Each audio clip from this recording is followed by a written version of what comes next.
Selamat pagi, siang, sore, malam semua. Kami dari kelompok 3 akan membahas tentang assessment, diagnostic issues.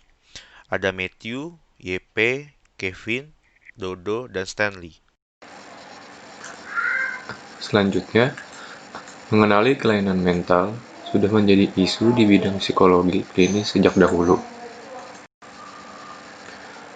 Penyakit mental sering ditempatkan dalam dua kategori yang sangat luas. Yang pertama adalah neurosis dan yang kedua adalah psikosis. Individu neurotik merupakan individu yang menderita beberapa gejala kejiwaan, seperti emosi negatif, sering cemas, dan frustasi.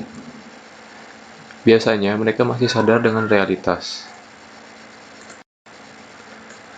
Selanjutnya, individu psikotik. Individu ini tidak mampu melihat kenyataan. Contoh, mereka seringkali melihat halusinasi, delusi, dan pemikiran kacau. Orang dengan gejala ini biasanya sulit membedakan realitas dengan fantasi. Emil Kraepelin merupakan bapak deskriptif psikiatri yang membagi penyakit mental menjadi dua.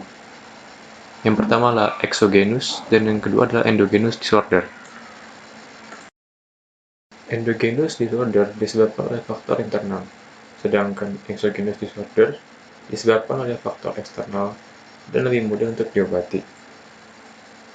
Klasifikasi yang dilakukan oleh Kraepelin berujung pada terbentuknya Diagnostic and Statistical Manual of Mental Disorder atau disebut juga dengan DSM. Kraepelin mencetuskan istilah demensia precox untuk menggambarkan satu kelainan endogen yang memiliki kemiripan dengan skizofrenia. Demensia precox sendiri sering disebut sebagai prematur demensia, yang merujuk pada sebuah keadaan kronis yang ditandai dengan adanya disintegrasi kognitif dengan cepat.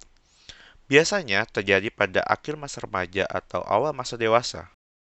Kraepelin juga mengusulkan istilah-istilah seperti paranoia, manic depressive, psychosis, involutional melancholia, cyclothymic personality, dan istilah gangguan kepribadian autis yang belum pernah diciptakan sebelumnya. Berikut saya ingin menjelaskan mengenai sejarah Diagnostic and Statistical Manual of Mental Disorder atau yang singkatnya DSM. Jadi klasifikasi gangguan mental terbentuk pertama kali di Amerika Serikat pada tahun 1840. Tujuan awalnya adalah untuk mengkategorikan gangguan mental dalam sensus penduduk yang dilakukan oleh Biro Sensus Amerika Serikat. Mereka pertama kali mengkategorikan kebodohan atau kegilaan untuk gangguan mental. DSM awal diterbitkan oleh American Psychiatric Association atau APA pada tahun 1952 dengan upaya agar lebih mutakhir dalam mendeskripsikan dan mengatur diagnosis mental. Pada tahun 1880, American Medical Association dan Angkatan Darat Amerika Serikat mengklasifikasikan ada 7 kategori mengenai gangguan mental. Hingga saat ini, DSM sudah melalui beberapa revisi. Revisi ini terjadi karena dua alasan, yaitu scientific discovery, yaitu penemuan kelainan baru, dan social invention, yaitu aspek pengalaman yang sebelumnya dianggap normal, kemudian dianggap sebagai kelainan atau penyimpangan. Setiap versi mengalami penambahan dan pengurangan jenis kelainan mental setelah melalui debat dan penelitian ilmiah yang cukup panjang.